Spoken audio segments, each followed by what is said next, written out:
Hi guys, and welcome again to another Crime Time on The Big Shift with me, Stephen Gillen. Another big shout out to all my loyal subscribers, all these people that are liking the content, sending me messages. Thanks a lot, and look, thanks to all the guys as well, all you people out there who are going into the website at stephengillen.com and signing up to the subscription model there and getting a lot of support and a lot of wonderful content there also. Very happy to support you guys along your own journey. Now today we're going to talk about hit squads.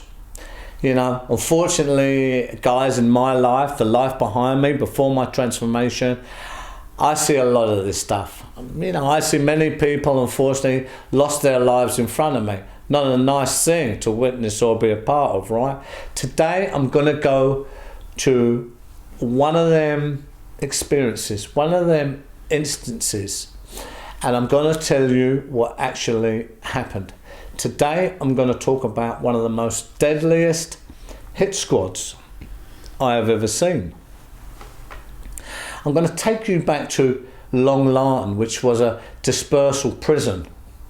I'm going back to the 90s, right?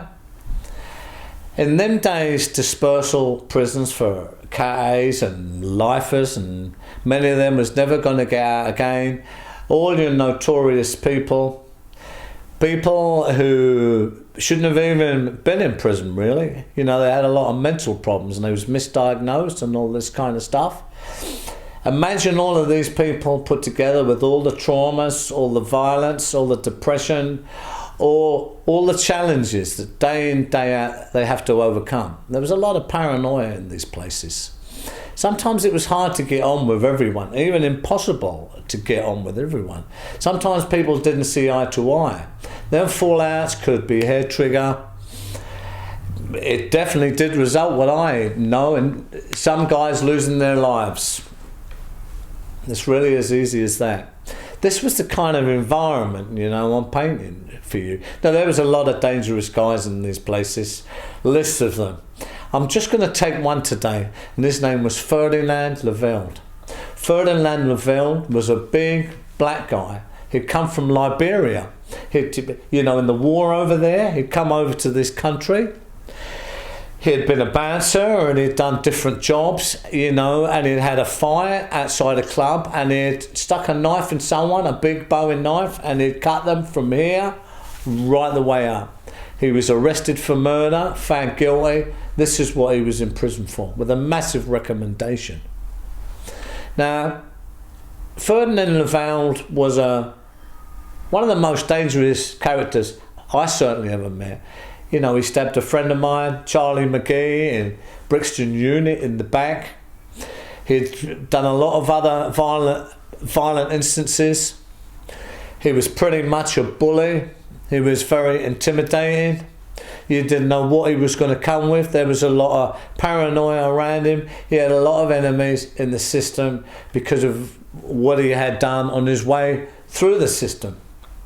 I've been in a few prisons with him. This is a guy, guys, who was even taken to court and found not guilty 3 times for pouring a pot of boiling oil over an officer and basically watching him melt like plastic. Because of a lot of this stuff and this behaviour, he was in the block a lot. He was in the block, segregation a lot, and they'd keep him down there for other people's safety and his own safety. But this was a guy who would always come back on the wing. He'd stabbed a couple of well-known London guys, and, because of that, he was always a target. And a lot of my friends was out for him and different stuff like that. And he had other enemies because he was a bully, right? So he had to be very, very careful. I can always remember him. He used to come back in the wing, which was suicidal for this guy mostly. Fair play to him though, he'd come back in the wing. He used to always walk back with a tissue box. And we used to watch him thinking, why has he always got a tissue box? Until one day we realised he had the tissue box because in this tissue box, guys, he had a knife and it was hidden underneath the tissue. So he'd always be carrying that where he could get to it quickly. You know, he had a kosh always hidden down his trousers, other knives, all of this kind of stuff. Because he really feared for his life, and he was a real target, as I said. Now, I saw this guy bully a few people, a few younger ones, and this was his nature and stuff like that. He would do this kind of stuff. That was another reason why he was a big target and a problem wherever he went. And then prisons in them days, we all kind of stuck together. You know, you had your Scouse lads, you had your Manchester lads, and you know, your Northern lads, and your London guys, right? And I can remember I was on the wing with him, and I'd seen him on a few occasions bullying this kind of younger, smaller Scouse kid, right? And they would just dig him out for no reason and all this. So, you know, I kind of see this a few times.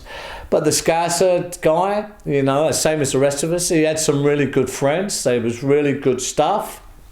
They were serious guys as well, some of them Scousers, you know. They was very organised and serious criminals, and they wasn't taking no shit from no one. So we was part of a group who was like this. And this went on for a few weeks.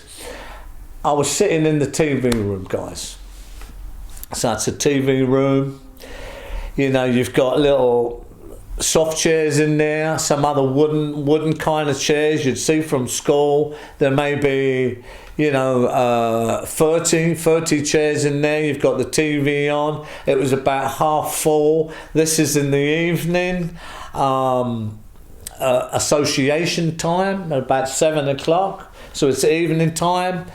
I'm sitting there, I just happen to be sitting there, I'm watching something on the telly. Bang, the door opens. 4 of them come in, guys. Now, I knew who they was, and I could see who they was straight away by their silhouette, right? But they've got balaclavas on.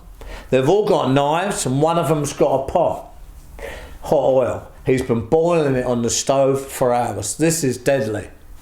So they come running in and they go for this Ferdinand Laville. But he turns round and he sees them, guys. Straight away, he knows it's for him. So he jumps up, he takes a knife out of the tissue box, and he goes, but they're on him. Like a pack of wolves, they was on him. The first guy comes up, it goes like that with the hot oil and the pot. It goes all the way over this guy's arm. Even afterwards, when I seen him years later, I could still see where the material and the cloth of his jumper had melted into his skin. That's how deadly this is. So they come with the oil first to stop you. Now they was all around him like a pack of hyenas with knives stabbing him. They come to kill him there, guys. I mean, this is life and death we're talking about here. He's trying to keep them back. This big black guy, he's fighting for his life. But he can't keep all of them back. There's 4 of them. They're really quick. They're coming in and out. They're bobbing and weaving. They're using the knives. They're getting through here and there. And this is how it goes on. All this is happening in seconds. And then one of them gets through, gets him in the leg, and Ferdinand Laville goes down on one knee. This is the beginning of the end for him. Now they sense blood and they all pat round him. He's trying to fight for his life, but they all come round him.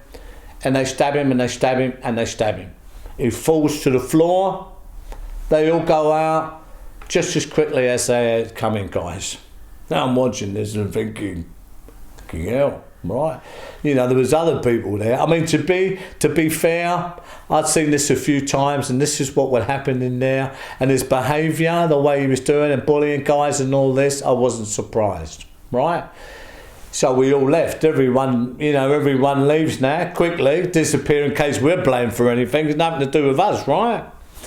So, of course, they come in. Anyway, this was absolutely deadly. It was deadly in its execution. It was deadly in its planning. And it was deadly how they really positioned this guy and come in with a hit squad to finish it. Because the reality was in them long-term prisons, guys, with the kind of people you was up against, the kind of violence, usually, pretty much, unfortunately, a little fight was not good enough. You had to move these people, your nemesis, your enemy, whatever, off the wing. He had to go to a place where he was never coming back. This was the mindset. Anyway, this was unbelievable to witness. But I'd seen so much of it, to be honest, you know, and the place I was in, dehumanised to this kind of stuff, sadly. What happened with Ferdinand Laville is they come in, they got him, they took him, he was a KA and all that, which makes it harder to get you out of the prison, you know, into a hospital to get treated. He died 3 times on the way to hospital, I know that, and they revived him, but he actually survived and lived to fight another day. I always remember this.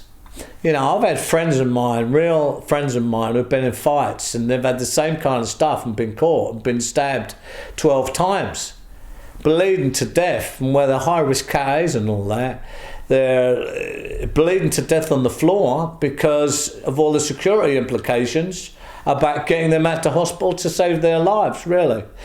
I've got some really unbelievable stories which we're going to go over, guys, in another segment. This was Ferdinand Laville. As far as I'm aware, he may be somewhere still in the prison system, lost, a number, in a deep, dark hole. This guy had a lot of enemies. But this is a story on one of the most deadliest hit squads I ever saw in prison, guys. Thanks for tuning in. I look forward to seeing you again on the next segment of Crime Time, guys. Bye.